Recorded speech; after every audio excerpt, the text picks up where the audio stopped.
नमस्कार, स्वागत है आपका इस वक्त के बुलेटिन में। मैं हूं आपके साथ अनुष्का सिंह। खबरों की ओर बढ़ेंगे, लेकिन एक नजर हेडलाइंस पर। सरकार और किसानों के बीच नहीं बन रही बात, कई दिनों से धरने पर किसान, आखिर कब निकलेगा समाधान? पश्चिम बंगाल में जेपी नड्डा के काफिले पर हमला, सीएम शिवराज बोले भाजपा के राष्ट्रीय नेताओं पर पत्थर फेंके गए पत्थर टीएमसी के ताबूत में आखिरी कील का काम करेंगे। बंगाल में हमले पर विजय वर्गीय का खुलासा, बोले पहले ही मिल गई थी हमले की सूचना, गृह मंत्रालय को भी बता दिया था। एमपी में ड्रग्स कारोबार को लेकर एक्शन में सीएम ने डीजीपी को दिए निर्देश, नशा बेचने वाले माफियाओं को निस्तनाबूद कर दो।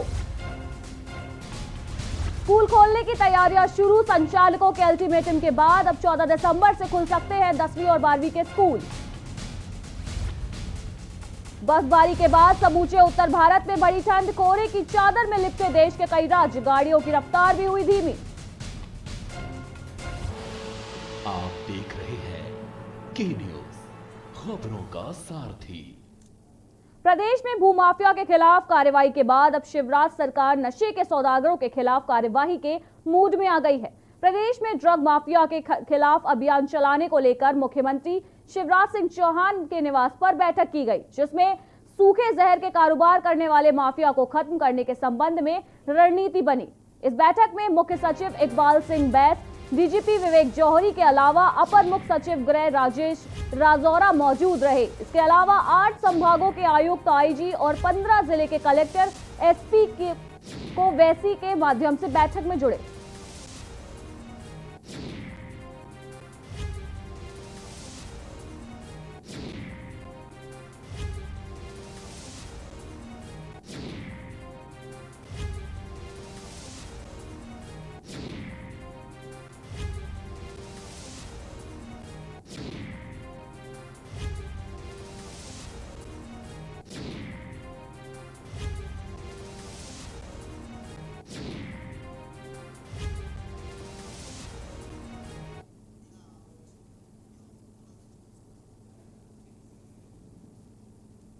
राज्यसभा सांसद ज्योतिरादित्य सिंधिया भोपाल पहुंचे, जहां विधायकों, मंत्रियों और समर्थकों ने गर्मजोशी से सिंधिया का स्वागत किया। इस दौरान सिंधिया ने क्या कुछ कहा, आइए आपको दिखाते हैं। हम करें वो कम। भारतीय जनता पार्टी के राष्ट्रीय अध्यक्ष, भारतीय जनता पार्टी के राष्ट्रीय महासचिव जेपी नड्डा साहब, हमारे अध्यक्ष कैलाश विजयवर्गीय जी, हमारे महासचिव, उन पर जो हमला किया गया और जो वीडियो आपने और हमने देखे, बड़े बड़े पत्थर, लाठी, डंडों के साथ जो वार किया गया, ये स्पष्ट रूप से बंगाल में ममता बनर्जी जी की सरकार समझ ले कि भारतीय जनता पार्टी न डरती है न झुकती है, और जो प्रजातंत्र के ऊपर एक तांडव रचाया जा रहा है बंगाल में, इसका बदला पूर्ण रूप से जनता लेगी और उस सरकार को उखाड़ के देगी। सर, मध्य प्रदेश सरकार नशे के खिलाफ भी अभियान चला रही है, आज भी नशे के खिलाफ। हाँ। और मुख्यमंत्री शिवराज सिंह चौहान आज भी बैठक ले रहे हैं, आप आज बैठक भी बुलाई है कि मध्य प्रदेश से नशे का कारोबार खत्म होना चाहिए। बिल्कुल सही है और जरूर खत्म होना चाहिए। नशा जो है आम जन और हर व्यक्ति की जिंदगी को बर्बाद कर देता है, और केवल उस व्यक्ति की जिंदगी नहीं पर पूर्ण परिवार को बर्बाद कर देता है, इसमें कोई दो राय नहीं। दिल्ली में हमारे मंत्रिमंडल के कई सदस्य एक एक किसान नेता से मिल रहे हैं, कई वार्तालाप हुई हैं, कई राउंड्स हुई हैं, चर्चाएं। ये किसान हितैषी सरकार है, किसान के हित में ये 3 विधेयक पारित हुए हैं। जिनको किसी बात की शंका हो या उसमें थोड़ी फेरबदल की जरूरत है, पूर्ण रूप से सरकार हर व्यक्ति से चर्चा करने के लिए तैयार है। कई प्रस्ताव भी आए थे, उन प्रस्ताव को भी मान लिया गया है। सरकार की चर्चाएं भी चल रही हैं और मुझे पूर्ण विश्वास है इसका समाधान भी जल्द से जल्द। सर, किस तरीके की तैयारियां सर लोकल बॉडी इलेक्शन के लिए भाई? हमारी पूर्ण तैयारियां होंगी, और जिस तरीके से भारतीय जनता पार्टी जनता के हित में विकास और प्रगति की गाथा लेकर आगे चल रही है, मुझे विश्वास है कि जैसे उपचुनाव में वैसे ही आने वाले इस चुनाव में भी जनता का आशीर्वाद जरूर भारतीय जनता पार्टी के साथ रहेगा। भूमाफियाओं एमपी के गृह मंत्री नरोत्तम मिश्रा ने ममता सरकार पर जमकर हमला बोला है और क्या कुछ कहा, आइए आपको दिखाते हैं।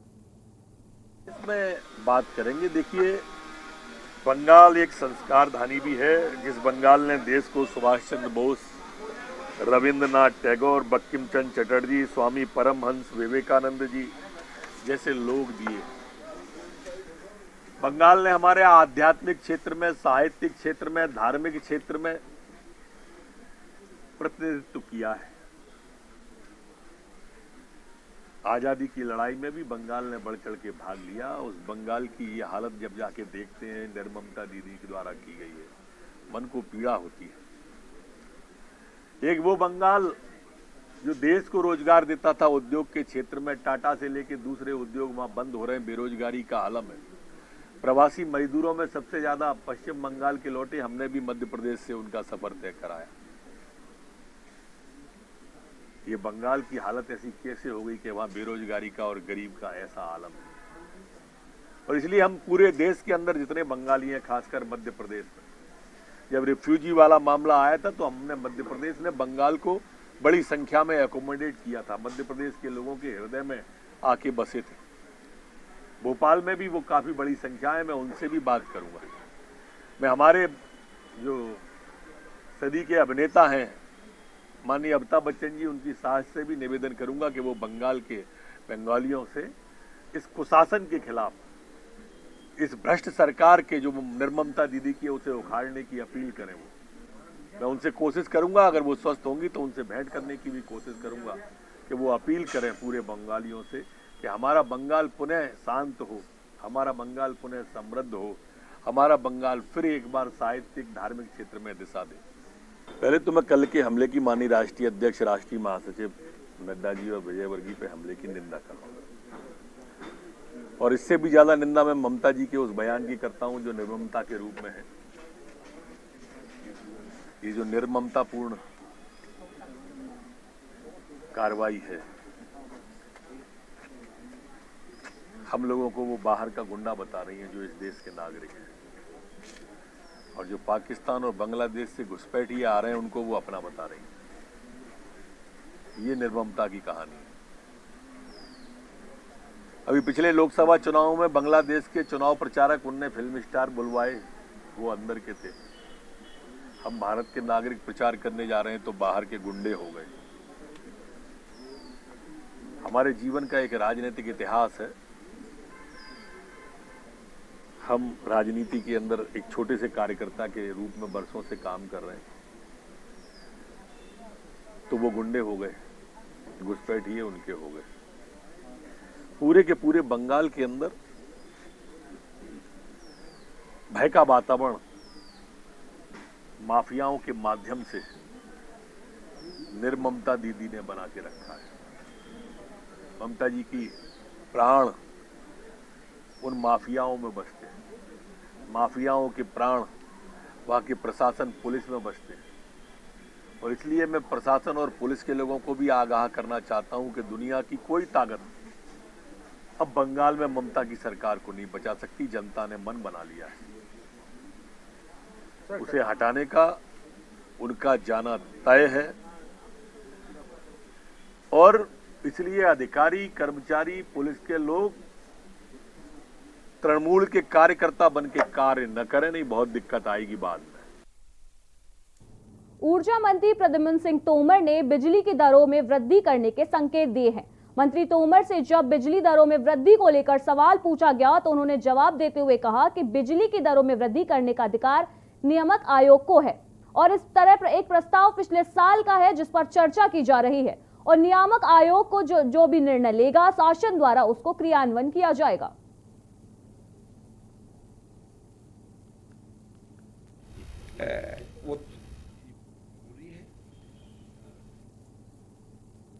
एक युवक को अपने ही दोस्तों के साथ पार्टी मनाना महंगा पड़ गया। उसने खाना तैयार होने पर सबसे पहले अपने लिए खाना परोस लिया तो साथियों को यह नागवार गुजरा और उन्होंने लाठियों से पीटकर युवक की हत्या कर दी। दोनों आरोपित उसे मरणासन हालत में छोड़कर घर से फरार हो गए। इधर स्वजनों के सामने युवक की मौत हो गई। देखिए पूरी रिपोर्ट। छतरपुर में दलित युवक की हत्या। दलित ने पार्टी में टच किया था खाना। दोस्तों के साथ पार्टी मनाना पड़ा महंगा। दबंगों ने पीट पीट कर उतारा मौत के घाट।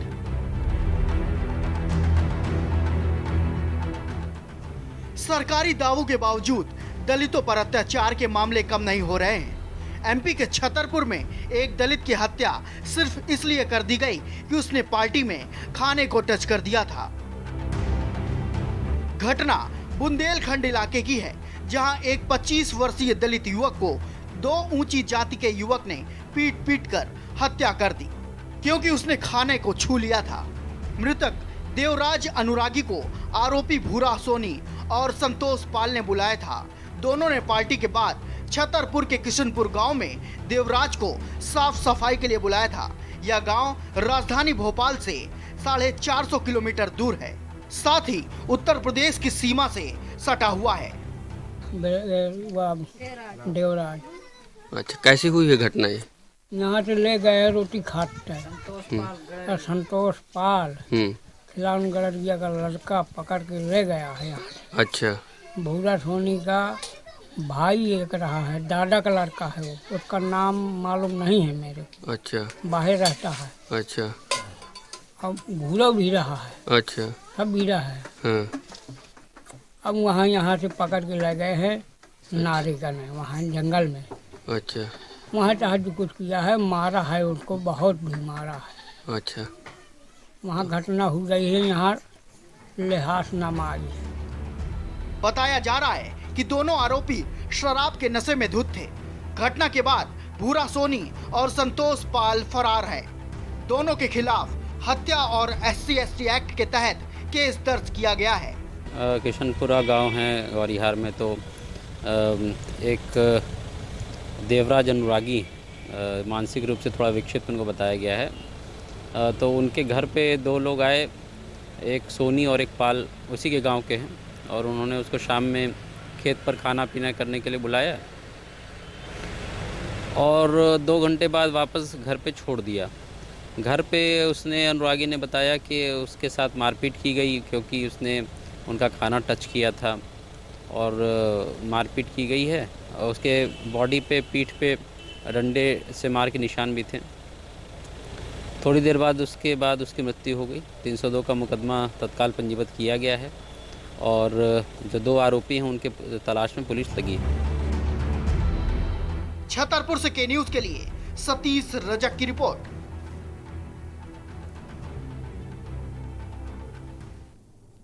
राजधानी में पेट्रोल के दाम रोज नया रिकॉर्ड बना रहे हैं। पिछले 20 दिनों में ही 11 बार पेट्रोल के दाम बढ़ाए गए हैं। इससे पेट्रोल 2 रुपए 51 पैसे महंगा हो चुका है। कंपनियां एक बार में 22 पैसे तक दाम बढ़ा चुकी हैं। जानकारों का कहना है कि कोरोना की वैक्सीनेशन शुरू होने के बाद दुनिया भर में पेट्रोल डीजल की मांग तेजी से बढ़ी है। ऐसे में जिस कच्चे तेल से पेट्रोल डीजल बनाया जाता है, उसके दामों में बढ़ोतरी होने के पूरे आसार है। ऐसे में अगर तेल कंपनियां मौजूदा रफ्तार से पेट्रोल के दाम बढ़ाती रही तो पेट्रोल नए वर्ष 2021 से पहले पूरे जनवरी के दूसरे पखवाड़े में 100 के पार हो सकता है। सबसे पहले तो ये कहूँगा, अगर इतनी महंगाई पेट्रोल में बढ़ाते रहेंगे ना, तो हम जैसे लोगों का होगा क्या? वही आमदनी अठन्नी, खर्चा रुपया। और आज की डेट में जो पेट्रोल के भाव बढ़ रहे हैं, जैसे कि माय FM भी हमारे सुबह चलता है, तो वो टीना यही पूछती है, डिबेट करती है, तो वो डिबेट में भी यही आंसर आ रहा है कि ये महंगाई लोगों की जान लेके छोड़ेगी। नहीं है महंगा, और गैस भी महंगी है MP में, और गैस में 70 रुपये बढ़ गए हैं। तो कितना फर्क पड़ता है यार? बहुत फर्क पड़ता है, बहुत फर्क पड़ गया है। आने वाले टाइम में 100 रुपये लीटर हो जाएगा पेट्रोल। आने वाले टाइम में 100 रुपये लीटर हो जाएगा सीधा सीधा।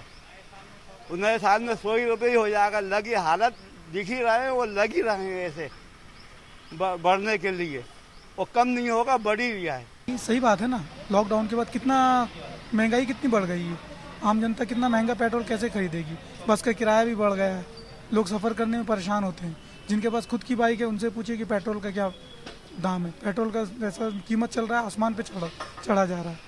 कुछ दिनों के बाद ये पेट्रोल पंप पे थोड़ी ना बिकेगा, वो सोनार की दुकानों पे मिलेगा आपको पैकेट में करके। बजट पे असर पड़ेगा ही। गृहिणी को तो हर महीने का बजट बना के चलना पड़ता है ना।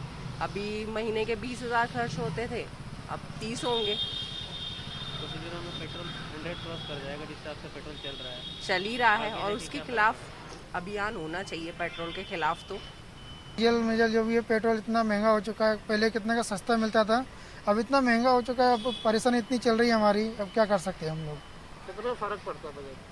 बहुत फ़र्क पड़ता है सर। यहाँ 500 डलाना पड़ता है, 1000 का डलाना पड़ता है। पहले सस्ता मिलता था, अब महंगा मिलने लगा यहाँ पे। सबसे पहले तो ये कहूँगा, अगर इतनी महंगाई पेट्रोल में बढ़ाते रहेंगे ना, तो हम जैसे लोगों का होगा क्या। वही आमदनी अठन्नी, खर्चा रुपया।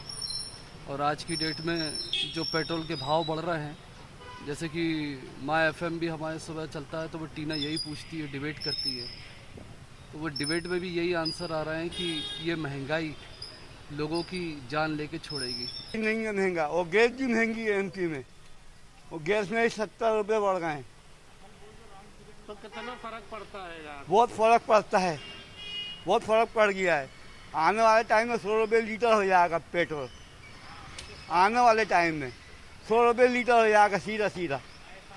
उन्हें साल में 100 रुपये ही हो जाएगा। लगी हालत दिख ही रहे हैं, वो लग ही रहे हैं ऐसे बढ़ने के लिए, और कम नहीं होगा, बढ़ ही रहा है। सही बात है ना। लॉकडाउन के बाद कितना महंगाई कितनी बढ़ गई है। आम जनता कितना महंगा पेट्रोल कैसे खरीदेगी। बस का किराया भी बढ़ गया है, लोग सफ़र करने में परेशान होते हैं। जिनके पास खुद की बाइक है उनसे पूछिए कि पेट्रोल का क्या दाम है। पेट्रोल का जैसा कीमत चल रहा है आसमान पे चढ़ा जा रहा है। कुछ दिनों के बाद पेट्रोल पंप पे थोड़ी ना बिकेगा, वो सोनार की दुकानों पे मिलेगा आपको पैकेट में करके। बजट पे असर पड़ेगा ही। गृहिणी को तो हर महीने का बजट बना के चलना पड़ता है ना। अभी महीने के 20,000 खर्च होते थे, अब 30 होंगे। कुछ दिनों में पेट्रोल 100 क्रॉस कर जाएगा, जिस हिसाब से पेट्रोल चल रहा है। चल ही रहा है और उसके खिलाफ अभियान होना चाहिए, पेट्रोल के खिलाफ। तो डीजल में जो भी है पेट्रोल इतना महंगा हो चुका है, पहले कितने का सस्ता मिलता था, अब इतना महंगा हो चुका है। अब परेशानी इतनी चल रही है हमारी, अब क्या कर सकते हैं हम लोग। कितना फर्क पड़ता है बजट? बहुत फ़र्क पड़ता है सर। यहाँ 500 डलाना पड़ता है, 1000 का डलाना पड़ता है। पहले सस्ता मिलता था, अब महंगा मिलने लगा यहाँ पे। सबसे पहले तो ये कहूँगा, अगर इतनी महंगाई पेट्रोल में बढ़ाते रहेंगे ना, तो हम जैसे लोगों का होगा क्या। वही आमदनी। रतलाम जिले के पिपलौदा तहसील के सुखेड़ा चौकी के अंतर्गत खेड़ा कलालिया ग्राम में कुछ दिन पहले नाबालिग को बहला फुसलाने का मामला सामने आया था, जिसके बाद नाबालिग बच्ची के परिजनों ने सुखेड़ा चौकी में जाकर बालिका की गुमशुदगी का आवेदन भी दर्ज कराया था और उसके बाद परिजनों की शिकायत के प्रकरण पर पंजीकृत मामला हुआ, परंतु उक्त मामले पर पुलिस की तरफ से कोई भी उचित कार्यवाही नहीं की गई, ऐसा परिजनों का कहना है। जिसके बाद युवती के परिजन आज एसडीओपी रविंद्र बिलवाल के पास पहुंचे। वहीं परिजनों ने बताया कि हमारी बेटी 13 नवंबर से गायब है, जिसकी शिकायत हमने सुखेड़ा चौकी पर की थी, परंतु पुलिस ने इस पर कोई भी ठोस कार्यवाही नहीं की। वहीं जवारा एसडीओपी ने बताया कि पीड़िता का परिवार मेरे पास आए थे, जिसकी रिपोर्ट दर्ज की गई थी, जिसमें मामला पंजीकृत भी किया गया था। इसमें परिवार के द्वारा बताए लोगों से पूछताछ भी की जा रही है।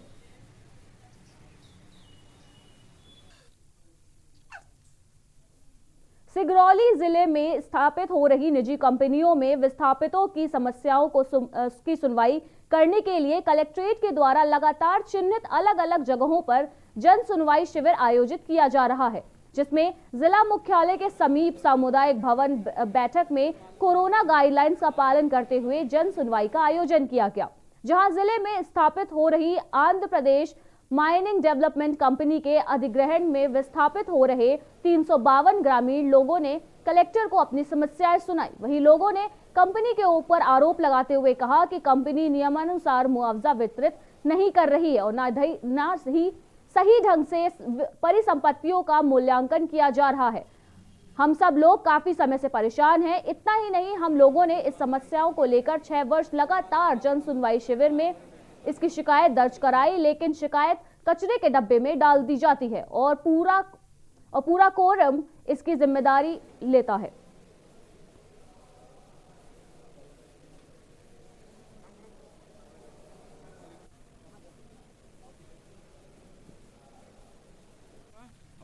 हुसैन। कहाँ के सरपंच हैं आप? मझौली पाट के सरपंच पति।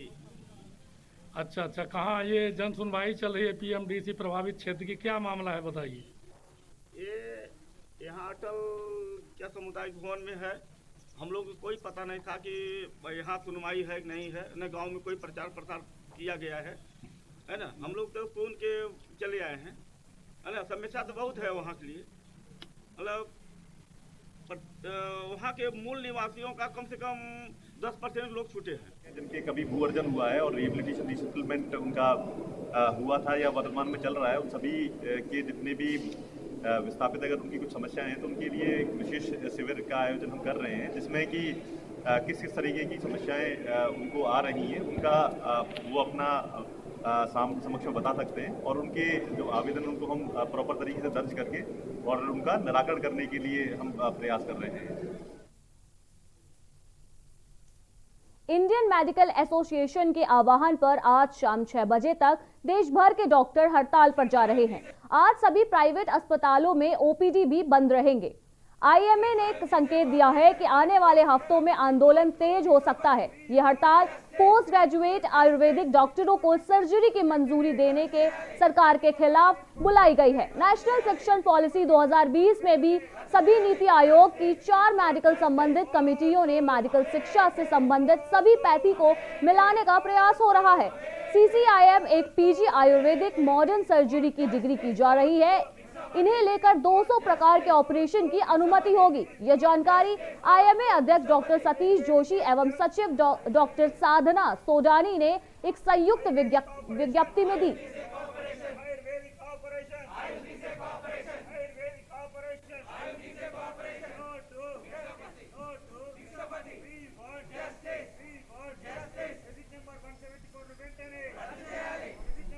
डॉक्टर CP कोठारी विगत 42 वर्ष से इंदौर में सर्जरी की प्रैक्टिस कर रहा हूं और इंडियन मेडिकल एसोसिएशन और सर्जन्स एसोसिएशन में राज्य स्तरीय और जो है ना देश के स्तर पे रिप्रेजेंट करता हूं।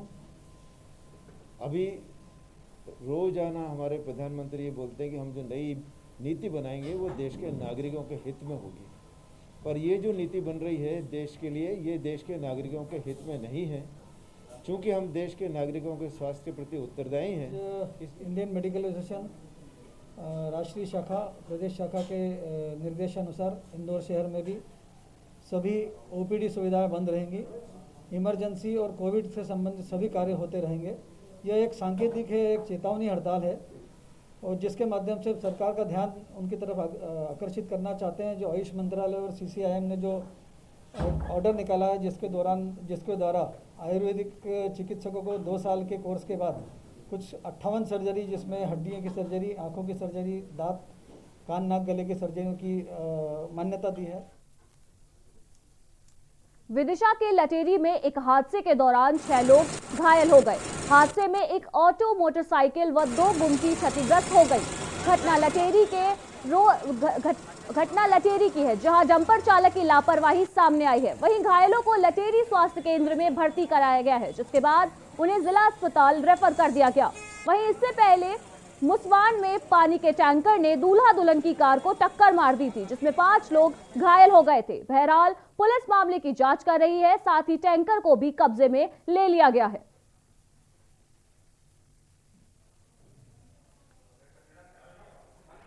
नाश्ता करने के लिए चला गया, गाड़ी खड़ी करके चालू, और धीरे धीरे गाड़ी ढलकती रही। ढलकर तो कुछ लोगों को दिख गए, वो देख के भागते रहे, कुछ नहीं दिखी, वो चपेट में आ गए। उधर से जी ऑटो वाला भी आया था, उधर मलिया रोड से, तो जे सवारी से पैसे में ले रहा था, ऑटो खड़ा था, वो गुमटी थी 2 पानों की, तो वो भी साथ में आगे कांच बोनट से लेके आ रहा था। वो ट्रक आगे ऐसी तो आके ऑटो में भिड़ गए, ऑटो उलट गया। खबरों में फिलहाल इतना ही। बाकी की तमाम खबरों के लिए देखते रहिए के न्यूज़।